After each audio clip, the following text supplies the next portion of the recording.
Welcome back, Stasa23 here, back again with some knife therapy, and the knife I have in front of you today is the MassDrop exclusive Boker FR.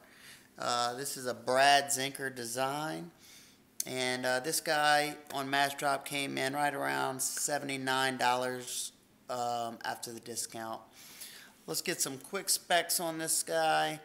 You have a 6.5 total length, a blade length of 2 7/8 inches, cutting edge of 2 5/8 inches, a handle of 3.5 inches with a grip area of 3 inches, handle thickness of 0.49, so right at average, and the width closed is right at 0.99 inches, and your stock thickness is 0.100, so decently thin, and behind the edge thickness measures around 20 thousandths at the thinnest portion of the edge.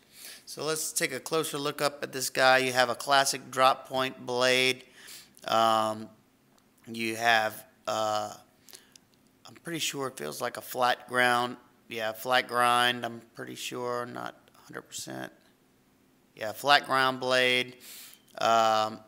Saber ground, almost a full flat, but you got a little bit of flat up here. Your bannering, you got the Boker Plus logo on one side. You have Brad Zinker's Maker's Mark and the steel designation S35vn. That's why I decided to pick up this one, because the other ones are in VG10, so, and I think around the same price, so I figure why not. They did a great job on executing the, doing a nice crown spine. I love that. It just gives it a nice classy look. Let's get this guy closed up. You have G10 overlays over a titanium liner lock that's got a nice blue anodization on the titanium frame. Your flipper tab is very minimal. You have jimping for the push button action, which is pretty good, and you can also light switch this guy as well. We'll talk about that later. Flip it over. You have a perfectly or well executed deep carry clip, and as you can see, I say that because they have countersunk those screws. Good job, Boker. You also have a blue anodized titanium spring clip as well. Let's get it open again.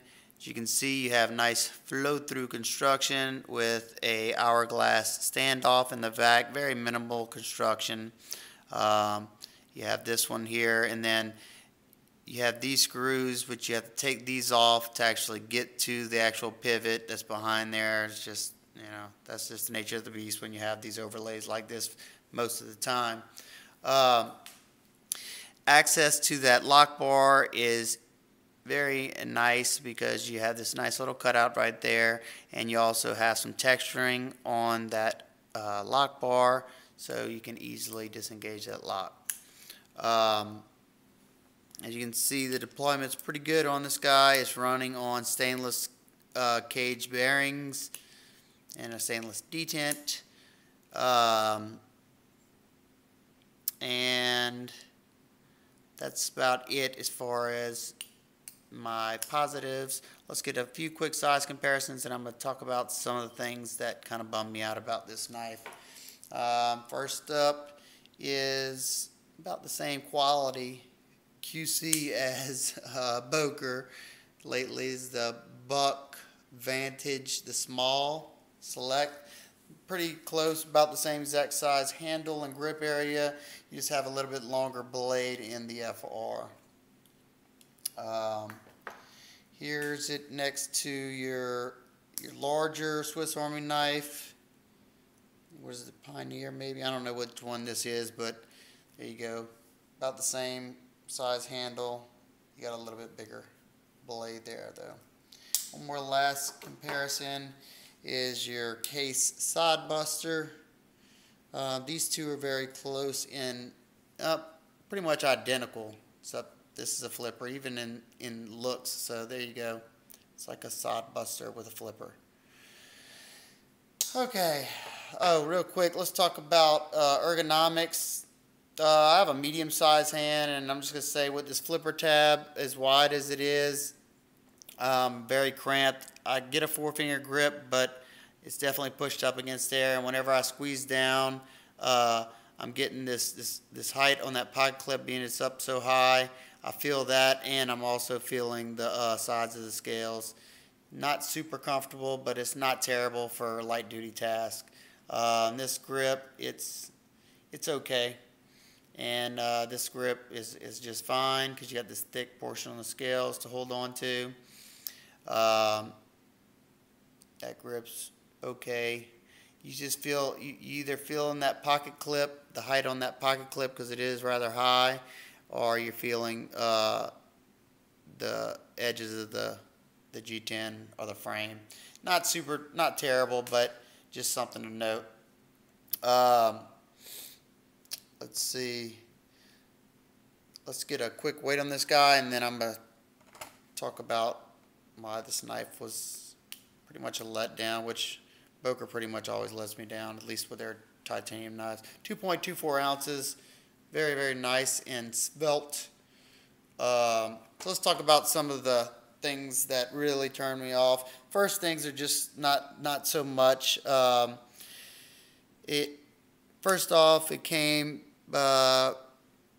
pretty dull. It had a rough working edge on there, so I just threw a quick edge on here with the wicked edge. I just went up to my ceramic stone, so didn't go all the way with this because, like I said, this, I don't know, the knife kind of bummed me out.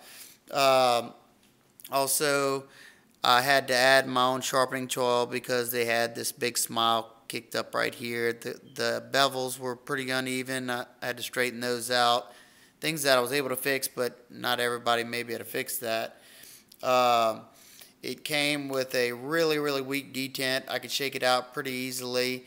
I had to increase lock bar tension, and now it's okay. It's very quiet. You hear that? Very quiet. As you can hear, it has lock stick, but I will say the type of lock stick this knife has, I'm perfectly fine with. I actually kind of like it.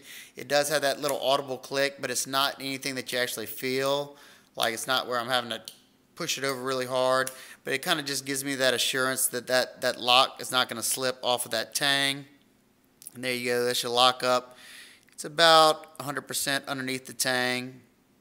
There's maybe about 5% hanging off, but decent lockup.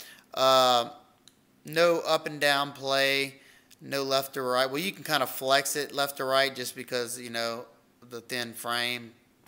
And the coating kind of looks like that cheap paint looking coating that Cold Steel used to use. I haven't had enough use on it to tell yet, but if I do a full review on this guy, I'll let y'all know how that coating holds up. And this is the one thing that I usually don't complain about when I don't think it's going to be an issue, especially most of the time it's not, unless you have some really thin fingers. But this is something that, I mean, I noticed right off the back, and I want you to see this, but you don't need no light. Okay, look where that edge is sitting, okay? That is after I sharpened it on the wicked edge, and I sharpened it to where I made sure I took off a good bit before. I could literally run my finger right here and feel the heel where I removed that, where they didn't have a sharpening tool. I could feel the heel by just pulling my fingers this way. I didn't have to push it this way. Like that, I could feel that edge. Thank God. Maybe that's why they come dull. I don't know. But I was able to fix it enough to where I can put that in my pocket. I'm not going to get cut. But that's just, you know, something that you definitely need to be aware of. You know, that's definitely not cool. Boker just never ceases to amaze me. I just noticed that there's a gap. Let's see if I can show you. See that gap in between this top G10 and the titanium? Really wish they would work on their quality control, because they get some very, very sweet collaborations that they just kind of destroy. So there you go. If you have any questions, comments, concerns, please leave them down below. If you like this video, please give it a big thumbs up. Share it with all your friends and family and your social networks. If you like my videos in general, hit that subscribe button, and while you're at it, hit that bell notification button right on the right of it so you'll be notified anytime I have a new video, especially if I do a giveaway. You don't want to miss that. Alright guys and girls, I'll see you on the next one. Peace.